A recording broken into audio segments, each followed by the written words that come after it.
ये क्या करते हैं, केमिस्ट्री का कुछ टॉपिक 4-5 नंबर श्योर कर ही लेते हैं, ठीक है। तो चलिए स्टार्ट करते हैं। एलॉय, तो सबसे पहले याद करेंगे हम लोग पीतल। क्या करेंगे, पीतल। तो पीतल को कैसे याद करेंगे, ऐसे याद रखना है, तांबा क्या है, तांबा और जिंक, क्या है, तांबा और जिंक, कॉपर और जेडन। तो पीतल मतलब कैसे कैसे करेंगे, याद करेंगे, पिताजी याद करेंगे। क्या करेंगे, पिताजी। 22 मार्च के दिन जब लॉकडाउन लग रहा था तो हमारे प्रधानमंत्री बोले थे कि थाली को बजाना है, तो उसमें हम लोग क्या कर रहे थे, थाली बजा रहे थे। उधर से पापा आए और 3-4 लपड़ दिए। हाँ, तो क्या हुआ, तो पिताजी क्या किए, पिताजी, तो याद रखना है पिताजी क्या किए थे, तांबा, तांबा है ना, तांबा और जिंक याद रखना है। पिताजी, पीतल हो गया, तांबा और जिंक, ये सब का इसका क्या है, मिश्र धातु है। तो ठीक है, जैसे पीतल याद आएगा तो आपको एग्जाम में आएगा तो बस याद करना है पिताजी, पिताजी को याद कर लेना है, तांबा और जिंक कर देंगे, ठीक है। तो ये हो गया। उसके बाद आ जाता है कांसा। क्या आ जाता है, कांसा। तो यहाँ पे हो जाता है तांबा और टीन का मिश्र धातु है। ये किसका है, मिश्र धातु है तांबा और टीन का, कॉपर और एसएन बोलेंगे, क्या है, तो कॉपर और टीन का मिश्र धातु क्या होता है, कांसा होता है, याद रखेंगे। कॉपर और टीन का मिश्र धातु, कॉपर देखिए दोनों में कॉमन है, कॉपर क्या है, दोनों में कॉमन है। तो यहाँ पे पिताजी था इसलिए यहाँ पे जिंक है। यहाँ कांसा में क्या करेंगे, टीन मारेंगे, ठीक है, कांसा में क्या करेंगे, टीन को कर देंगे, ठीक है। उसके बाद जैसे आ जाता है आपका, जैसे गन मेटल। क्या है, गन मेटल, गन मेटल। तो इसमें करना है कॉपर, जिंक और टीन, कॉपर, जिंक और टीन, ये आपका क्या बन जाता है, गन मेटल बन जाता है। कॉपर, जिंक और टीन को मिला के क्या बनता है, गन मेटल। एक होता है जर्मन सिल्वर। कौन सा होता है, जर्मन सिल्वर। तो जर्मन सिल्वर से मार्कर चेंज कर, जर्मन सिल्वर, ठीक है। तो जर्मन सिल्वर क्या होता है आपका, देखिए, तो कॉपर, आपको एग्जाम में ये क्वेश्चन पूछेगा कि जर्मन सिल्वर में कौन सा धातु नहीं पाया जाता है, जर्मन सिल्वर में कौन सा धातु नहीं पाया जाता है। तो जर्मन सिल्वर में सब कुछ रहेगा लेकिन सिल्वर नहीं रहेगा। जर्मन सिल्वर में सब कुछ रहेगा लेकिन सिल्वर नहीं रहेगा। सब कुछ मतलब आप कुछ भी नहीं दे देंगे। तो कॉपर रहेगा, जिंक रहेगा, ठीक है, और निकेल रहेगा। क्या रहेगा, निकेल रहेगा, ठीक है। तो ये आपका हो गया जर्मन सिल्वर, ठीक है। अब आ जाते हैं एक इस्पात।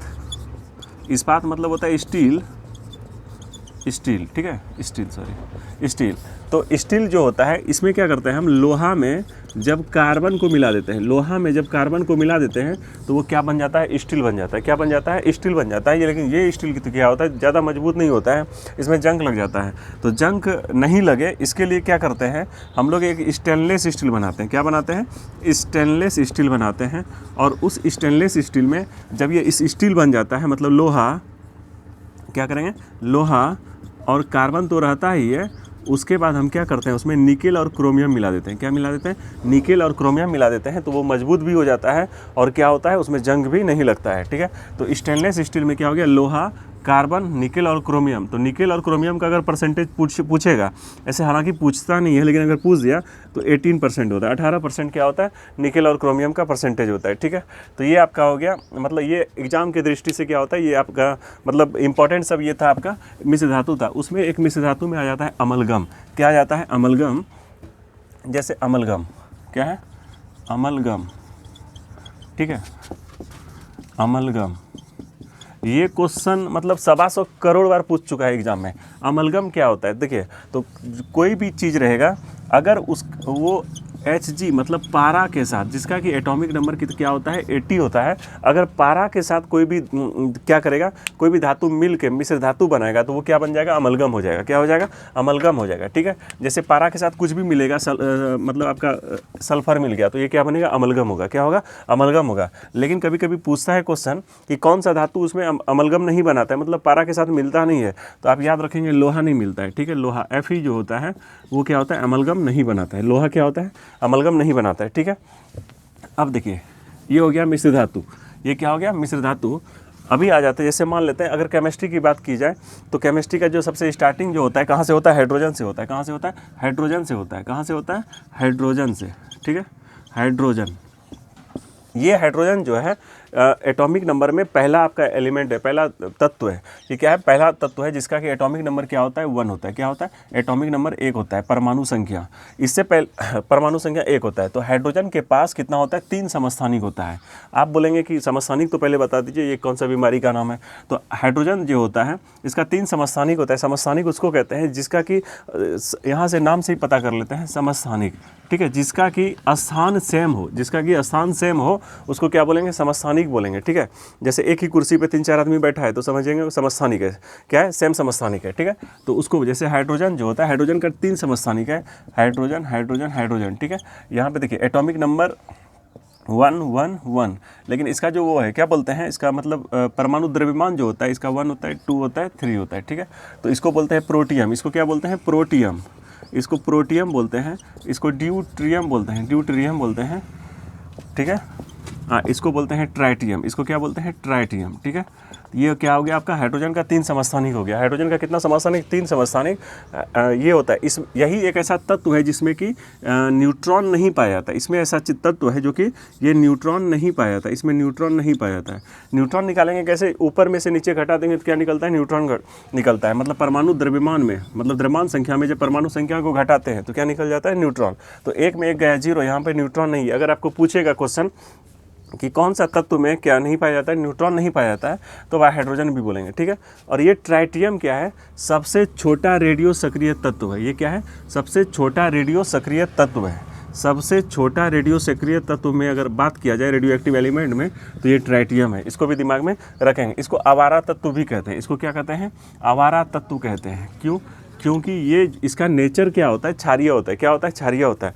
हाइड्रोजन क्या होता है? क्षारीय होता है। जब ये किसी चीज़ से मिलता है तो ये किसी चीज़ से जब मिल जाता है तो अपना नेचर ही बदल देता है, वो अम्लीय हो जाता है। क्या होता है? एसिड इन नेचर हो जाता है। उसका नेचर कैसा हो जाता है? जैसे आप देखेंगे हाइड्रोजन क्या है? क्षारीय। हाइड्रोजन कौन सा धातु है? क्षारीय धातु है। तो अगर इसका क्या है, अगर ये किसी चीज़ से मिलता है, क्लोरीन से मिलता है तो क्या बना देता है? HCl। ये क्या हो गया? एसिड, मतलब हाइड्रोक्लोरिक एसिड हो जाता है, ठीक है। जब हाइड्रोजन देखते होंगे H2SO4 हो गया तो मतलब ये क्या बना देता है? आपका एसिड बना देता है, HNO3। ये नाइट्रिक एसिड है। मतलब ये क्या करेगा? किसी भी चीज़ से अगर मिलेगा तो क्या बनाएगा? क्या बन जाता है? वो एसिड इन नेचर हो जाता है, वो अम्लीय हो जाता है, ठीक है। यही गुण के कारण इसको क्या बोलते हैं? आवारा तत्व कहते हैं। इसको क्या बोलते हैं? आवारा तत्व कहते हैं, ठीक है। और इसका खोज जो किया था, कौन किया था? हेनरी कैवेंडिश ने। किसने किया था? हेनरी कैवेंडिश साहब ने क्या किया था? हाइड्रोजन का खोज किया था। हाइड्रोजन का खोज किसने किया था? हेनरी कैवेंडिश ने।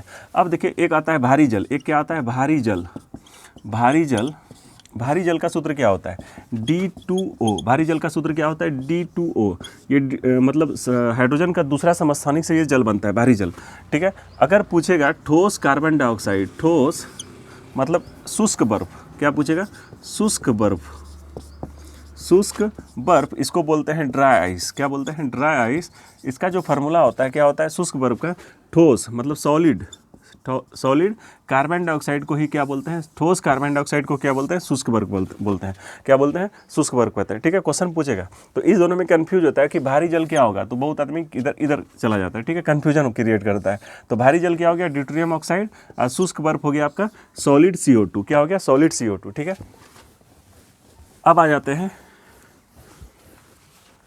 यहाँ पे, देखिए जैसे ये हो गया 7, ये क्या हो गया? 7 हो गया। तो इधर जब बढ़ेंगे 7 से जब प्लस में जाएंगे तो ये क्या हो जाएगा? आपका क्या हो जाएगा? क्षार हो जाएगा। ये क्या हो जाएगा? क्षार हो जाएगा। और जब 7 से माइनस में जाएंगे तो ये क्या हो जाएगा? अम्लीयता इसका बढ़ते जाएगा। यहाँ पे जिसका 7 होता है वो क्या हो जाता है? आपका वो उदासीन हो जाता है। क्या हो जाता है? उदासीन हो जाता है, लवण हो जाता है, ठीक है।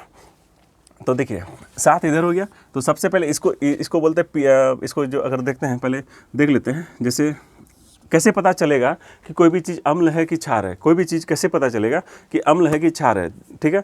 तो एक लिटमस पेपर होता है, एक क्या होता है? Litmus paper. तो लिटमस पेपर कभी लाल को क्या करता है? नीला करता है, नीला को लाल करता है, ठीक है। ऐसा तो टेस्ट नहीं कर सकते कि हम चख लेंगे, ठीक है। तो ऐसे तो चले जाएंगे।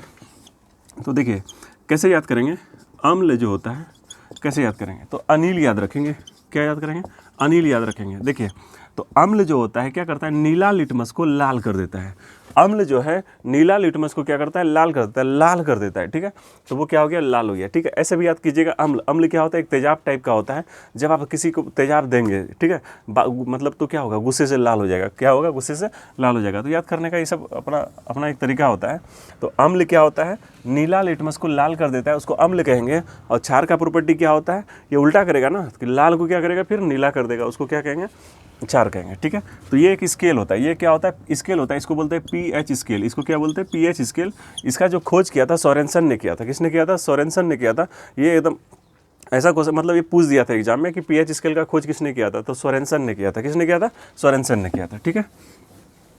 तो देखिए, तो ये पीएच वैल्यू कभी कभी पूछ देता है कि रक्त का पीएच वैल्यू क्या होता है, ठीक है। तो 7.4 होता है। रक्त का पीएच वैल्यू कितना होता है, 7.4 होता है, ठीक है। जैसे लार हो जाता है, ठीक है ना, तो लार का पीएच वैल्यू क्या होता है, 6.5 होता है। दूध का पीएच वैल्यू क्या होता है, 6.4 हो जाता है। यूरिन जो इसको मूत्र कहते हैं, उसका वैल्यू क्या हो जाता है, तो 6 हो जाता है। ये सब पीएच वैल्यू क्या करेंगे, याद रखेंगे, ठीक है। ये सब एग्जाम में क्वेश्चन पूछ देता है, ठीक है। एक ये तरीका हो गया। अब कभी कभी ये भी पूछ देता है कि सेब में कौन सा एसिड होता है, मौलिक एसिड होता है। सेब में कौन सा एसिड होता है, मौलिक एसिड होता है। इमली में कौन सा एसिड होता है, टार्टरिक एसिड होता है। आप ये देखेंगे कि चींटी का डंक में कौन सा एसिड होता है, मेथनोइक एसिड होता है। दूध में कौन सा एसिड होता है, दही में कौन सा, मतलब ये सब आपको याद करना पड़ेगा, ठीक है।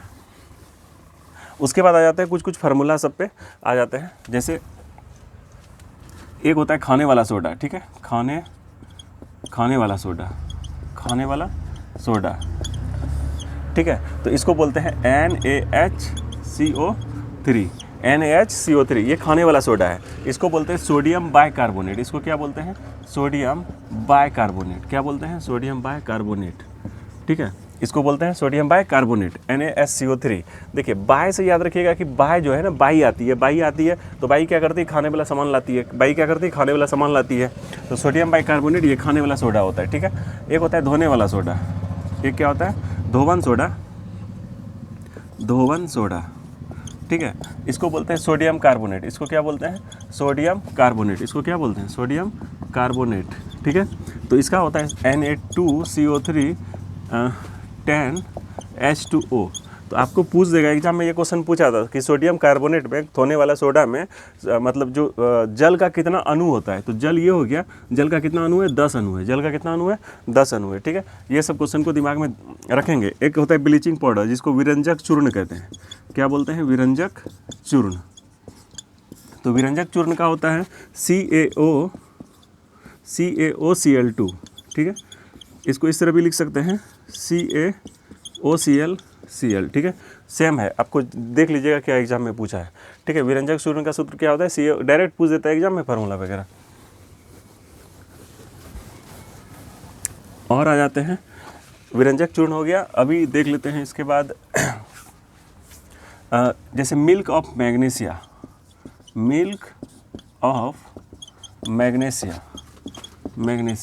किसे कहते हैं, तो मिल्क ऑफ मैग्नीशिया कहते हैं मैग्नीशियम हाइड्रोक्साइड को कहते हैं MgOH का होल 2 को क्या कहते हैं, मिल्क ऑफ मैग्नीशिया कहते हैं, ठीक है। जब पेट में एसिडिटी बढ़ जाता है, पेट की अम्लता को दूर करने के लिए क्या करते हैं, मिल्क ऑफ मैग्नीशिया लेते हैं। क्या करते हैं, मिल्क ऑफ मैग्नीशिया लेते हैं। उसी तरह कैल्शियम हाइड्रोक्साइड CaOHL2, इसको क्या बोलते हैं, कैल्शियम हाइड्रोक्साइड। इसको क्या बोलते हैं, बुझा हुआ चूना। क्या बोलते हैं, बुझा हुआ चूना कहते हैं, ठीक है। तो कैल्शियम हाइड्रोक्साइड को क्या बोलते हैं, बुझा हुआ चूना कहते हैं, ठीक है।